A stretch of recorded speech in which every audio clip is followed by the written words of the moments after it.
The story begins in the desolate expanse of the Navajo Nation, where the Coyote Fuel and Go gas station stands as a solitary beacon along the empty stretch of Highway 160. Miguel Reyes pulls into this isolated outpost, unaware of the dark mysteries and strict rules that govern the night shift he's about to begin. Beneath its flickering neon sign and weathered exterior lies an ancient horror waiting to surface, setting the stage for a night filled with unsettling encounters and eerie revelations. They don't pay $30 an hour for nothing. That's what I kept telling myself as I pulled into the gravel lot of Coyote Fuel and Go. My headlights scanned the weathered sign, the neon coyote flickering uncertainly, as if caught between staying lit and surrendering to the encroaching darkness. The station stood alone on Highway 160, a solitary refuge amid the vast emptiness of the Navajo Nation. Red rock mesas loomed distantly, their silhouettes faint against the night sky. I killed the engine of my beat-up Civic and lingered for a moment, listening to the cooling metal tick. The desert night pressed against my windows like a living, breathing entity. Out here, miles from the nearest town, darkness weighed heavy, almost tangible. My phone buzzed. "Danny, hey, little brother." I forced a cheerful tone as I answered. "Migs, you at work?" His voice was clearer than it had sounded in months. "Rehab was doing good. Just got here. First night. How you holding up?" "Better," I said. "Group therapy today. Talked about, the stuff with the car." My stomach tightened. "Danny, no, it's good. I'm owning that's what they say here." He paused. "You didn't have to take this job, Migs." "Not for me." I watched a moth batter itself against the fluorescent lights above the gas pumps. "It's good money. Besides, how hard can it be to run a register and watch people pump gas in the middle of nowhere at night?" Danny's laugh was brittle. "Just be careful, okay? Always am. Talk tomorrow." After hanging up, I grabbed my backpack and stepped into the night. The air smelled of dust and gasoline with something else beneath it, metallic and strange. Despite the late hour, the asphalt still radiated heat. August in Arizona never truly cooled. It just became a little less punishing after sunset. The bell above the door jingled as I entered. Inside was what you'd expect. A linoleum floor worn thin by decades of boots. Shelf stocked with beef jerky and energy drinks. A coffee station past its prime. A dusty boom box on the counter played classic rock at a volume more texture than sound. "You must be Miguel." I turned to see a man emerging from the back room. Hank Yazzie looked exactly as his voice had sounded on the phone. Weathered, solid, eyes creased deeply from a lifetime squinting into the sun. His silver hair was pulled into a short ponytail, turquoise stones gleaming at his wrists. "Call me Migs," I said, extending my hand. His grip was dry and firm. Hank was owner, manager, and sometimes janitor all rolled into one. He gestured around. "Welcome to Coyote Fuel and Go. Not much to look at, but it pays the bills. Thanks for the opportunity. Not many places hiring at this wage." Something flickered across Hank's face, too fast to decipher. "Well, night shift's not for everyone. Last 3 guys quit within a week. Their loss," I said with more confidence than I felt. He nodded toward the bulletproof booth behind a register. "You'll work from in there. Door locks automatically at 10 p.m. After that, transactions happen through the drawer." The booth was a relic, its glass webbed with fine cracks, containing a stool, a register, and a small desk fan. Not comfortable, but it would do. Training straightforward. Hank led me behind the counter. The registers were old, but reliable. Gas pumps need to be authorized from here. He pointed to a panel of switches. Security cameras covered the pumps in store. Panic button under the counter calls tribal police, but they're about 40 minutes out, so don't panic. I offered a reassuring smile, but he didn't smile back. "There are rules here, Migs. Important ones." I nodded, suddenly aware of the weight in his voice. "First, never sell jerky, tobacco, or Slim Jims to anyone with yellow eyes." I waited for a joke. None came. Yellow eyes, he repeated, like jaundice. You'll know it when you see it. His expression was deadly serious. Second, if the pumps start leaking black fluid, not gas, something darker, lock the doors immediately and play track 3 on that boombox. Don't stop it until the leaking stops. I glanced at the ancient cassette player. What's on track 3? A chant. He waved away my question. Old Navajo prayer. And third, most important, never answer the payphone. He pointed to a faded blue pay phone by the bathrooms. It looked in use for decades. Does it even work? It shouldn't, Hank said flatly. Any questions? A dozen, I thought, but something in his expression warned me not to ask. No, sir. No jerky for yellow eyes. Play track 3 for black leaks. Ignore the phone. Got it. He studied me, then nodded. Good. I'll be back at dawn. Emergency numbers are by the register. Cell service is spotty, so don't count on it. After a cursory tour of the stockroom and bathroom, Hank headed for the door. His hand on the frame, he paused. One more thing. Between 2 and 4 a.m., things can get strange. Just follow the rules and you'll be fine. Before I could ask what he meant, he was gone. The bell jingled as his pickup disappeared down the highway. Tail lights swallowed by darkness. And just like that, I was alone. I stepped inside the gas station, the bell jingling softly overhead. The interior was worn but functional. Scuffed linoleum floors, shelves lined with snacks and drinks, and a faint aroma of coffee lingering in the air. From a back room, a figure emerged. Hank Yazzie, the station's owner. He looked older than his voice had suggested on the phone, with silver hair pulled back into a short ponytail and turquoise bracelets glinting around his wrists. Years of desert sun had etched deep lines into his face, his eyes narrow and steady. Call me Migs, I said, extending a hand. His grip was dry but firm. Hank beckoned me behind the counter, showing me the bulletproof booth where I'd be stationed overnight. The glass was cracked in a web-like pattern, and a small, dusty desk fan whirred quietly. This was to be my fortress against the night. He laid out the basics: the old, reliable register, the panel controlling the gas pumps, the security cameras that watched the lot, and the panic button connected to the tribal police. 40 minutes away, he warned, so don't panic. Then, his tone grew serious as he introduced the rules. Rules unlike any I'd ever heard. First, never sell jerky, tobacco, or Slim Jims to anyone with yellow eyes. That caught me off guard. I half expected a joke, but Hank was stone-faced. Yellow eyes, he said, like jaundice. You'll know it when you see it. Second, if the pumps start leaking black fluid, not gasoline, but something darker, lock the doors immediately and play track 3 on that old boombox until the leak stops. A chant, he called it an old Navajo prayer. I pressed him on what exactly was on track 3, but he brushed off the question. Lastly, and most importantly, never answer the payphone mounted near the bathrooms. It looked ancient, probably out of use for decades, but it was still there. When I asked if it even worked, Hank answered flatly, it shouldn't. He gave me a long look and said, any questions? I had a dozen, but his expression warned me not to ask. So I nodded, accepting the strange rules of the place. Before leaving, Hank paused at the door and added, between 2 and 4 a.m., things can get strange. Just follow the rules, and you'll be fine. With that, he was gone, the door jingling behind him. I was alone, and already, the weight of those rules pressed on me like the desert night outside. They don't pay $30 an hour for nothing. That thought echoed in my mind as I pulled into the gravel lot of Coyote Fuel and Go.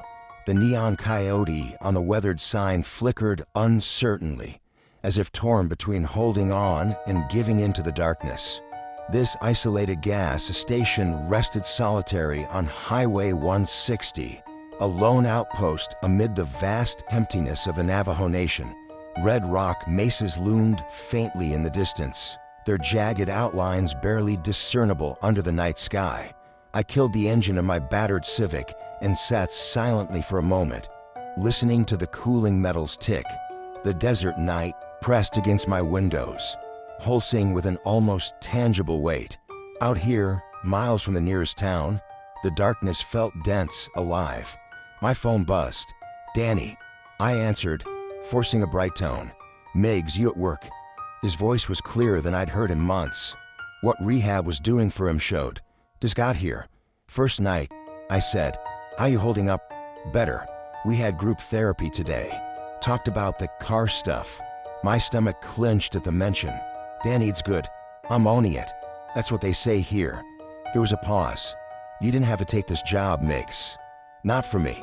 I watched a moth flutter against the buzzing fluorescent lights above the pumps. "It's good money.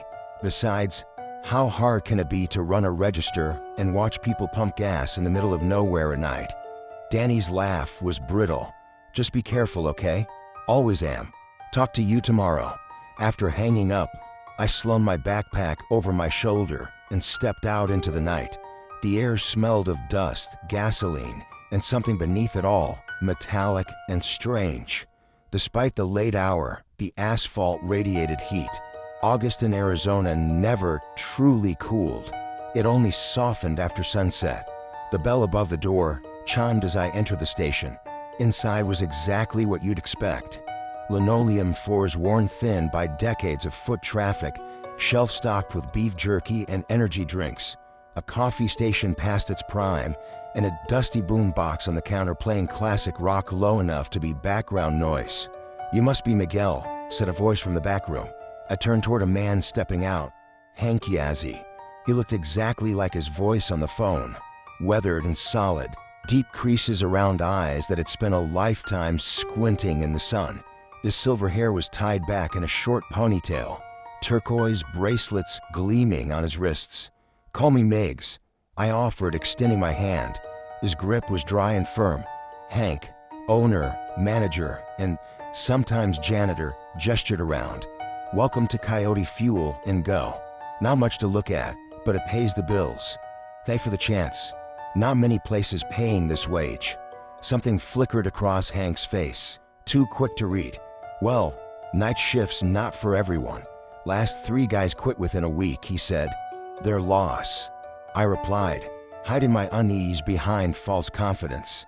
Hank nodded toward the bulletproof booth behind the register. "You'll work from there. Door locks automatically at 10 p.m. After that, all transactions through the drawer." The booth looked relic-like, its cracked glass webbed with fine fractures, cramped with a stool, register, and small desk fan. Not cozy, but it would do. Training straightforward. Hank led me behind the counter.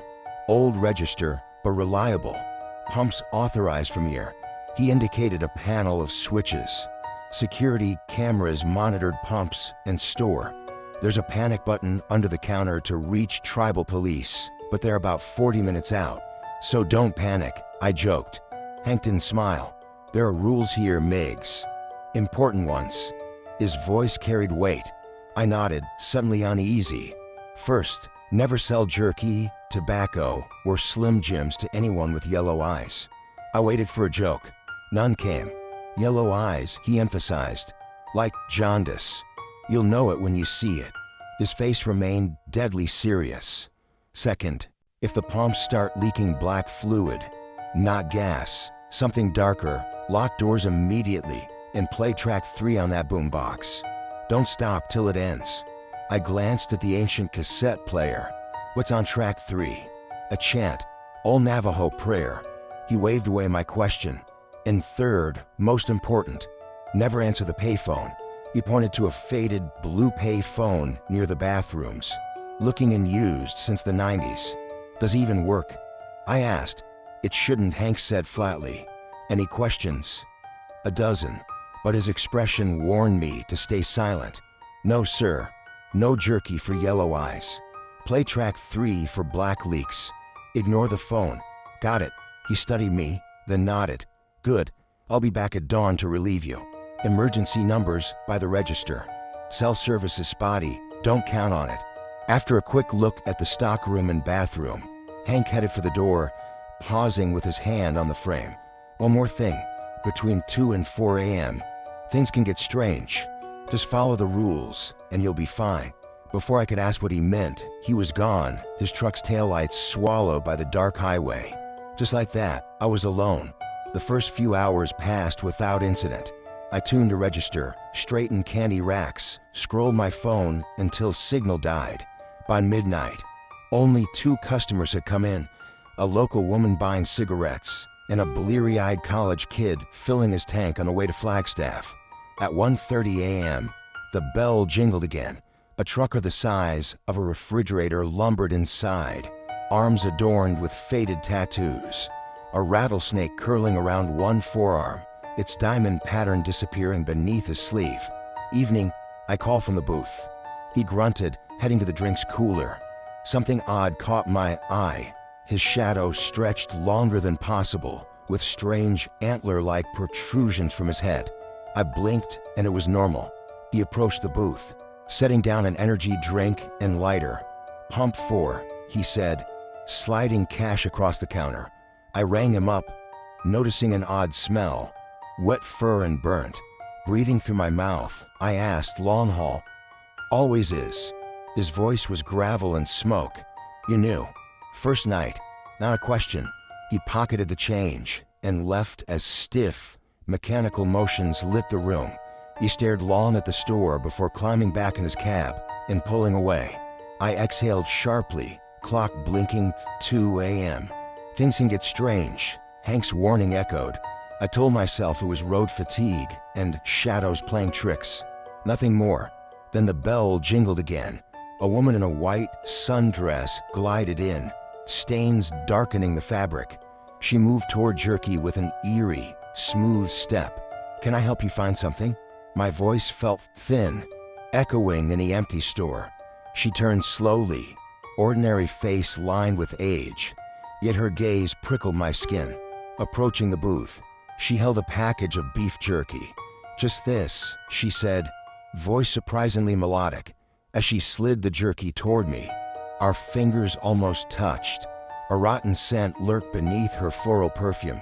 Looking up to tell her the price, my words caught in my throat. Her eyes had changed. Irises expanded, consuming the whites, glowing jaundiced yellow under the harsh light. Hank's first rule thundered in my mind. "I'm sorry, my mouth dry. We're out of jerky." Her lips curled back, revealing teeth too sharp, too many. "Don't lie, boy. Store policy. I can't sell this to you." The yellow in her eyes flared brighter. For a terrifying moment, I thought she'd try to break the glass. Instead, she leaned close, her breath fogging the partition. "You'll starve them," she hissed. Then she was gone. The bell jingled cheerfully, sounding wrong after what I'd witnessed. Heart pounding, I sat frozen on my stool. Outside, Palm stood silent under humming lights. No sign of her or any vehicle. Had I imagined it? The yellow eyes, the teeth, the unnatural feeling. I rubbed my face hard enough to see stars, blaming sleep deprivation. Weeks of double shifts at the garage before quitting for this job had burned me out. To steady myself, I counted the register, sorting bills, a familiar ritual, calming nervousness. Pulling the tray, a corner of a photo caught my eye. I pulled it free, a faded, aged Polaroid showing Hank younger, standing beside a figure that turned my stomach. Tall and thin, humanoid but wrong. Skin hung loose, face blurred as if smudged. Faded blue ink, feeding time, 1999. Flipping it over, nothing. The boom box shifted songs, opening notes of "Don't Fear the Reaper," filling the silence. Pocketing the photo, I felt certain I wasn't meant to see it. Outside, the payphone shattered the silence with an unexpected, piercing ring, slicing through the faint strums of Blue Oyster Cult on the dusty boombox. I froze mid-motion, a bag of chips held awkwardly in one hand.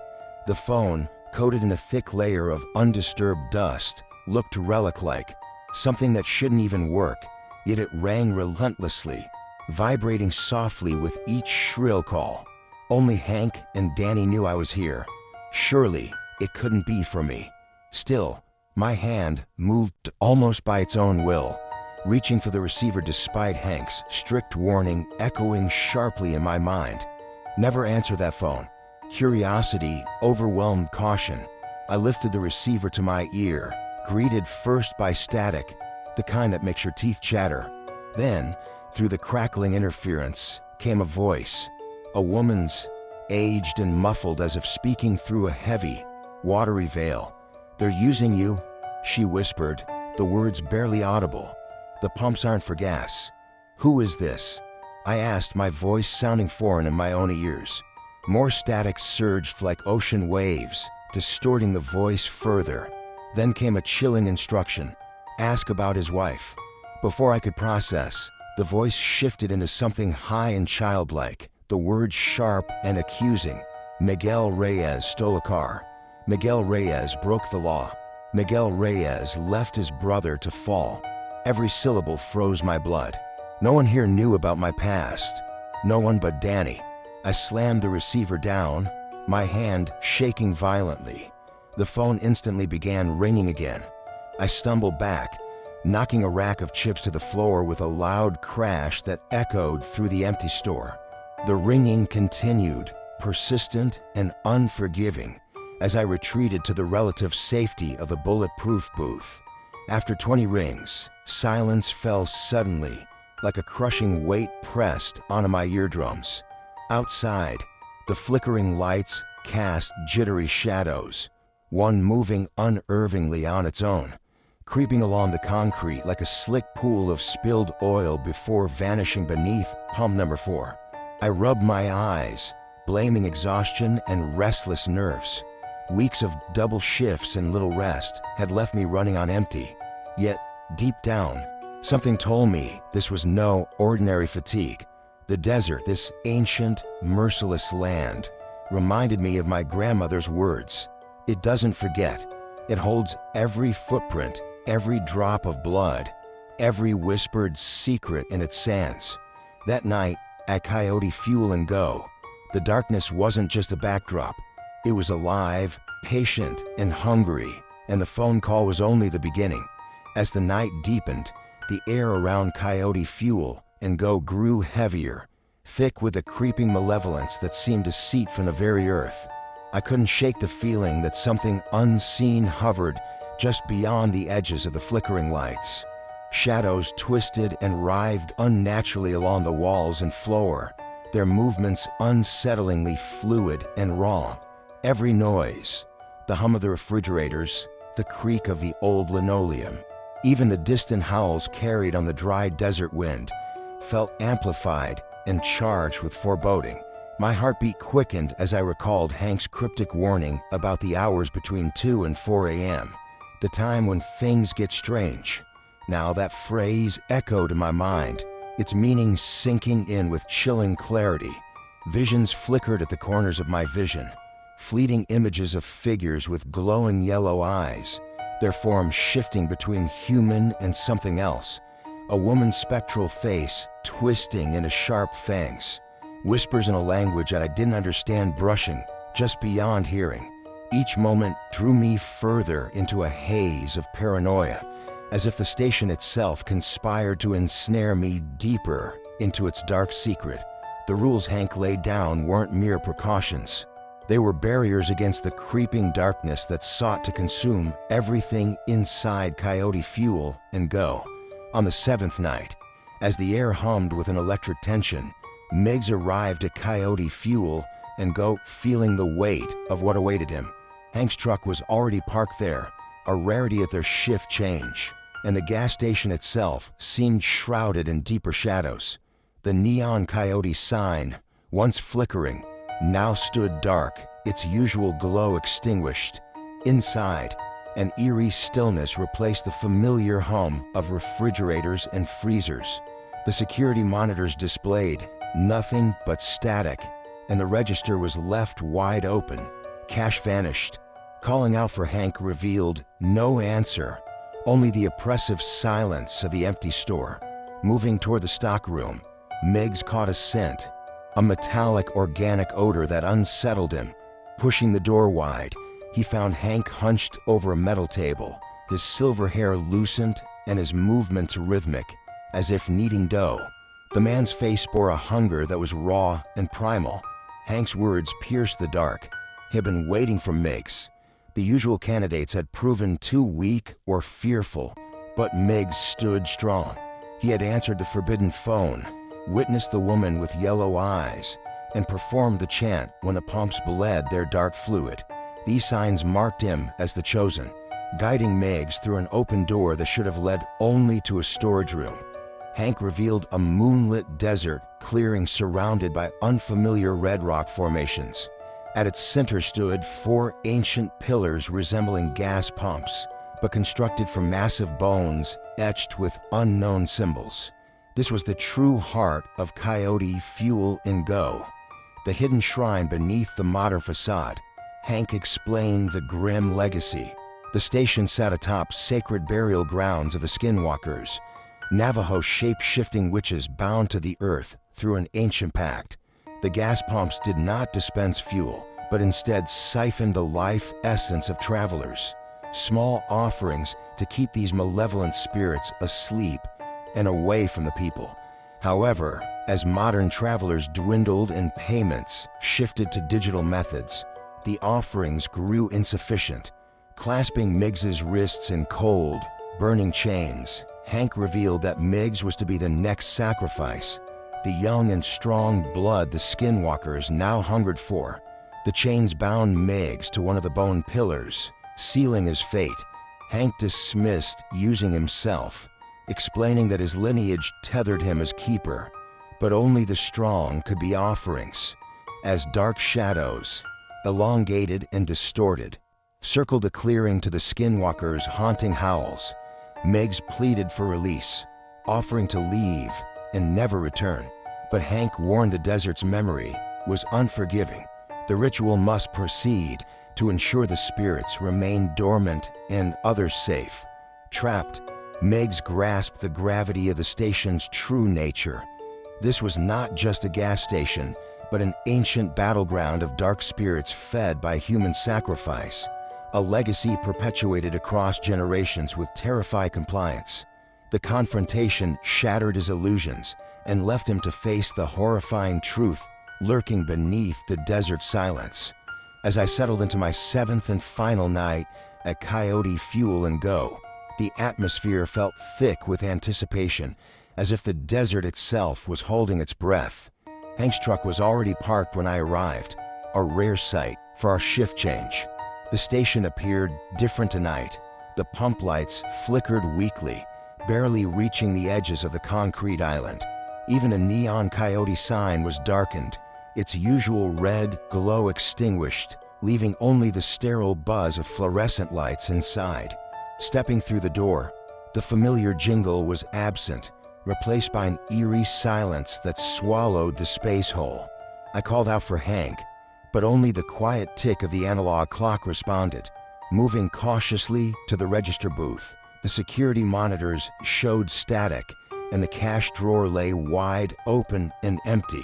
My stomach twisted with unease. In the back storeroom, a faint metallic scent, warm and raw, wafted toward me as I pushed the door open wider. There was Hank bent over a metal table, hands moving in steady, almost hypnotic motions. His silver hair hung loose now, longer than I remembered, and his face bore a hunger I hadn't seen before, raw, primal, and unyielding. Right on time, he said, turning slowly to face me, his voice calm but carrying an unsettling weight. I was beginning to worry you might not show. What's going on, Hank? I asked, backing away instinctively. Where's the cash? Where are the customers? They're not coming tonight, Hank replied, wiping his hands on a rag that left dark, glistening stains I didn't want to identify. His gaze shifted to a clay coyote figurine on the table, etched with eerie symbols, and a bone-handled knife resting beside it, its blade slick with something dark. Protection, Hank said simply. An invitation. Before I could react, he was on me, seizing my arm with an iron grip. I've been watching you, Miguel. You're perfect, strong heart, strong will. The others were weak, too scared. But you answer the phone. You saw the woman with yellow eyes. You didn't run. You played the chant when the pumps bled. I struggled, pulling against his grasp, but it was futile. Let me go, Hank, I demanded. Not tonight, he said, dragging me toward the back door I'd never seen open before. It swung wide to reveal not the storeroom, but an endless stretch of desert under the moonlight, surrounded by unfamiliar red rock formations. This isn't real, I whispered, fear pooling in my chest. The real Coyote Fuel, Hank said. It's been here long before the station, the highway, or any of us. The pumps don't dispense gas. They take energy, life, soul. They keep them fed, keep them dormant. A chorus of howls erupted across the rock formations, chilling and unnatural. Skinwalkers in the flesh, haunting the sacred ground tied to my ancestors by a dark pact. Hank spoke of this land, once theirs, protected by offerings bound to bloodlines like mine. Chains wrapped around my wrists, their cold bites searing like ice as Hank fastened them to one of the towering bones that served as the true pumps. Credit card readers and modern pumps. They made the offerings too small, too few. The Skinwalkers grow hungry. They want to feast on you, Miguel. You're the strong heart they need. Why me? I asked, fighting against the chains that held me captive. My bloodline keeps them, Hank said, his eyes darkening. Your brother was too weak when he applied.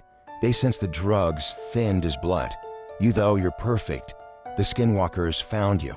As shadows danced on the edges of the clearing, yellow eyes flickering like malevolent flames, Hank began to withdraw, his voice softening with twisted compassion. The desert doesn't forget, Miguel. It doesn't forgive. Your sacrifice will save many others. The Skinwalkers will sleep again. I shouted after him, Hank, wait. But he vanished through the door, which sealed itself behind him, leaving only an unbroken wall of rock. Alone, bound, I stared into the circling darkness, the howls rising in fury and hunger. The weight of the ancient and terrible truth pressed down around me. I was not just a bystander. I was the offering. As the final night descended upon Coyote Fuel and Go, I knew this was my last chance, a decision that would either free me or doom me forever. My mind raced with the chilling revelation from the payphone. To sever the Skinwalker's hold, I needed to throw the clay token into the flames. But first, I had to start the fire. Using my mechanic's knowledge, I strategized to ignite the very lifeblood that fed those cursed pumps. I guided Hank's truck beside pump number 4, the one that had leaked that eerie black fluid, and where I had once been chained. With the tire iron in hand, I pried open the maintenance panels of all 4 ancient pumps, exposing the twisted, bone-like structure beneath their modern facades. I disabled the safety valves and rigged the fuel lines to pour gasoline incessantly, flooding the concrete with a volatile liquid. The potent smell of gasoline stung my nose as I worked, my hands trembling, urged forward by the weight of the smoking howls that echoed in my mind. Behind a counter, I found Hank's old matches and a pack of cigarettes. Yet I needed a safer method to ignite the fire, a delay that would give me enough time to escape. I dismantled my wind-up wristwatch, crafted a crude short circuit with a paperclip and battery, and wrapped it in gasoline-soaked cloth, fashioning a makeshift fuse. Setting the device at the edge of the gasoline pool, I sprinted back to the truck, revved the engine, and backed away to a safe distance on the highway. From there, I watched as the makeshift bomb erupted into a roaring blaze. The flames surged in 4 directions, engulfing the pumps and soon bursting into fiery explosions. The sound rocked me, and the heat seared my face as chunks of debris rained down. The inferno swallowed the station whole. Windows shattered, the roof caved in, and black smoke choked the sky. But amid the chaos, the Skinwalkers appeared at the periphery of the firelight, their yellow eyes burning intensely, their forms pacing with frustration and pain. The clay token vibrated fiercely in my hand, its symbols glowing under the fiery onslaught. Summoning every ounce of courage, I hurled it into the heart of the flames. The fire shifted instantly, the orange tongues turning to a piercing blue-white column that shot into the night sky. The screams of the Skinwalkers morphed from ravenous howls into agonized human cries, their forms dissolving into ash and smoke, winking out one by one until only the fierce fire remained. Breathing hard, I staggered back to the safety of the truck, lungs burning with smoke, wounds stinging, wrists raw from old chains but alive. The desert was finally quiet. The cursed legacy of Coyote Fuel and Go had been destroyed in a column of cleansing fire. I drove away, leaving the burning nightmare behind. In a climactic moment, I ignited the gasoline that had been flooding the pumps, triggering a series of explosions that engulfed Coyote Fuel and Go in roaring flames. The fire consumed everything. The pumps, the store, the old building structure, turning the station into a blazing inferno beneath the dark desert sky. As the blaze intensified, shadowy figures emerged at the fire's edge, the Skinwalkers. Their yellow eyes shone fiercely, reflecting the fierce orange light, but stopping short of the flames that burned with unnatural brightness. Clutching the clay token in my hand, the same symbol that bound the Skinwalkers to this forsaken place, I recalled a cryptic voice from the pay phone telling me to throw it into the fire. Summoning all my courage, I stepped forward, feeling the searing heat on my face as the howling of the Skinwalkers rose to a terror-filled pitch. Several lunged toward me, their movements unnaturally swift and desperate. I threw the token with all my strength into the heart of the inferno. The moment it vanished in the fire, everything shifted. The flames altered from fiery orange to a brilliant blue-white column, piercing the night sky. The heat became almost unbearable as the Skinwalkers' agonized screams replaced their howls. One by one, their twisted forms began to dissolve into ash, their yellow eyes flickering out until only the blinding fire remained. The ancient curse, their binding to this hallowed place, was breaking. Breathless and burned, I staggered back to my truck, lungs stinging from the smoke and exertion.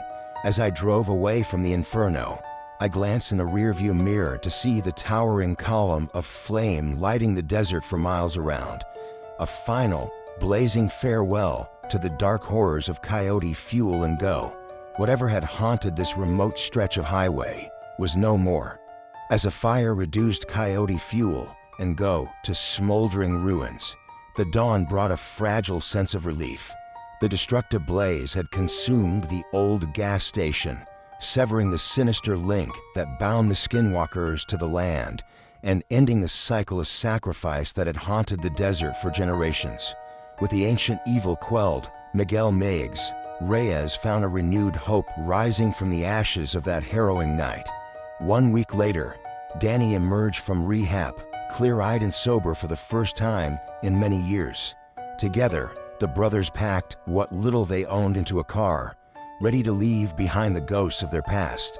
Driving westward along Interstate 10, they crossed into a new state where the desert's long memory could no longer reach them. As Danny fiddled with the radio, the station came through playing Navajo folk music. The haunting melody echoed the very chant that had once held darkness at bay at Coyote Fuel and Go. But in this moment, it was peaceful, its clear voice a sign of fresh beginnings. Looking into the rearview mirror, Migs saw the desert shrinking behind them and found, for the first time in years, he didn't have to look back. The journey ahead promised freedom, healing, and the chance to start anew. As Miguel Reyes and his brother Danny leave the haunting shadow of Coyote Fuel and Go behind, crossing the state line into new territory, a profound sense of relief settles over Miguel. The Navajo folk music playing softly through the radio carries the same haunting rhythm as the chant that once protected the gas station, yet now it resonates with tranquility and hope. Though the desert's memories and the scars of their past may never fully fade, the brothers embark on a journey toward healing and renewal. free from the ancient terrors that once bound them. This marks not just an escape from darkness, but the beginning of a fresh start, where the weight of old shadows no longer dictates their path forward. If this tale of shadows and ancient secrets at Coyote Fuel and Go captured your imagination, be sure to subscribe for more gripping stories like this. Leave a like, share your thoughts in the comments, and pass it along to friends who appreciate a haunting, thrilling narrative. Your support helps keep these dark legends alive.